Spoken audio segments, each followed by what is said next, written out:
Well, guys, give Carolina a lot of credit, man. What an unbelievable game. A game that went back and forth. Obviously, we're played a very good basketball team on their home floor with great tradition, and give our guys credit. I thought, we fought all the way to the end.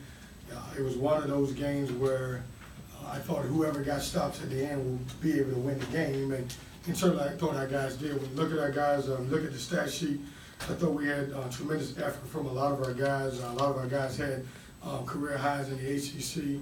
I thought Markel Johnson's play was extremely outstanding. When you look at him, he had 20 points and 11 assists. And I thought Al Freeman really shot the ball well, obviously going 7 for 7 for 3. But proud of these guys. Great culture win, great team win. And at this time, I'll take questions. I know you had said after the game on Sunday that you wanted to see Markel kind of going for a shot a little bit more. 20 points in this game. I mean, you have to be pretty pleased with the offense from him in this game. Well, you know what? He's a very good basketball player, but he's a guy that, and I love it because we call this part of our winner stats. He'll come in and he'll pass the ball and he'll leave the game if he has 15 assists and no points. He's happy, and I love that about him. But also, I told him, in the position that you're in for this particular team, we need him to score the ball also. You talked about the team that got stops at the end. Is that kind of becoming your trademark against Wake Forest? I think you shut them out the last 4.5 minutes. Pittsburgh only gave up 2 points in the last 6 minutes, and then tonight you got it done late. What is it about your guys that seem to be able to turn the defensive intensity at the end? Well, I think, and I've always said this, typically my teams get a little stronger at the end, and reason being is because I think we're in a little bit better shape than everybody else. Not saying that it wasn't in shape. I just think our conditioning tend to kick in at the end of the game. Kevin, you've beaten a team that's probably going to be a 1 seed. You've beaten a couple of teams that could be 2 seeds. What is it about this team that it's able to play its best against the best teams you guys play? Well, look, I think these guys are learning how to fight, and I think they're learning how to compete. We talked about in the locker room before the game, because we don't play a game until next Saturday. I told them, I kind of gave them an incentive. I don't know if this helped them win the game, but I said, regardless of what happens, you're going to be off the rest of the day. We're going to take off Sunday, we're going to take off Monday. So I want you to come out and give great effort, play as hard as you can for 40 minutes. I didn't know it was going to go extra innings. But I think our guys are understanding that if we play together and we stay together as a team, then we can be successful. I'm sorry. It's late January. You guys are tied in the standings with North Carolina, 5-4. Does that put some perspective for you on how far you guys have come? Yeah, look, I think it's, with me, I try not to get these guys to concentrate on each individual school in the league. Obviously we know it's some outstanding programs in the league, Carolina being one. But we just talk about being in the race. I try not to get them to focus on the top tier. We stay the course and we try to focus on the next opponent, and certainly today North Carolina was the next opponent. Minutes today were overwhelmingly focused on the four-guard lineup.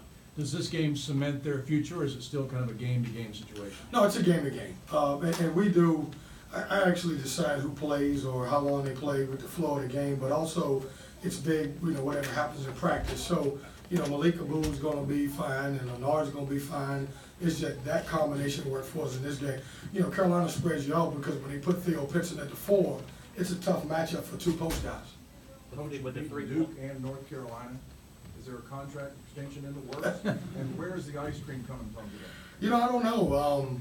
My tradition, right? my tradition is with ice cream is to get it, wherever we win the game. But I do think it's appropriate for us to get back to Raleigh, maybe celebrate with our fans and give the business to one of our locals, obviously. But no, these are great wins. As I told you, you talked about this is an unbelievable program. It always has been and always will be. We're proud to come out here with a win. The three-point shooting, you guys had averaged, I think, maybe 7 a game makes, and obviously you guys were knocking down from everywhere. Is that a ball movement thing, the idea of spreading the court? Is it guys were just hot today? What do you kind of pin that on? Well, it's weird because we're a lot better shooting team than we show in some games. And I say it, I know you guys don't believe me. But when we get the right guys in the right spots, I've always said this, a good passing team is a good shooting team. And so when we pass the ball, we make the extra pass, and our guys are able to get their feet set, we shoot the ball well. You said that every game is important in ACC play for you guys because it's the next game. But now being 5-3, being 3-0 over against Tobacco Road opponents, Has to feel pretty special, right? Well, it's special, you know, and I know you guys want, you know, something from me to say, hey, man, we beaten Duke and we beaten Carolina, and I'm proud of that. But I'm also proud of the other 3 teams that we beat in our league, and that's what it's about, you know, focusing on the next guy. There was a time when you were last in the ACC in three-point shooting, and obviously today, 15-30 won the game. How much has Markel's return and the improved passing meant to your long-range shooting? Well, Markel's return has helped everybody. Not so much because he can score and he can pass, but it's also taking the pressure off Al Freeman and Braxton Beverly, and they can play off the ball. They don't have to handle the ball as much. So he's made us better in every aspect. Your players were all giving you a lot of credit in kind of instilling the confidence in them. They never think about the possibility of defeat. Is that a conscious effort every day that you're beating that into them in practice, or how does that come around? Well, it's, you know, before I had somebody tell me before the game that the last time that NC State played here, we lost by 51. And I quickly dismissed that because we're not the same team, nor is Carolina. It's a different team. And I've always said this, every game that you play in the ACC will be a different game. For us, you know, I give these guys tremendous offensive confidence. You know, take shots when you feel like you have them. I just ask you to play on the defensive end. And I'm not saying that you got to do everything right, but I want you to play hard, and I think they're starting to believe in that. You guys have been the better team down the stretch in each of your last 3 wins. How big is conditioning been for you guys? Well, I think it's conditioning. Somebody else may say it's something else, but we've been able to execute. We've been able to stay focused.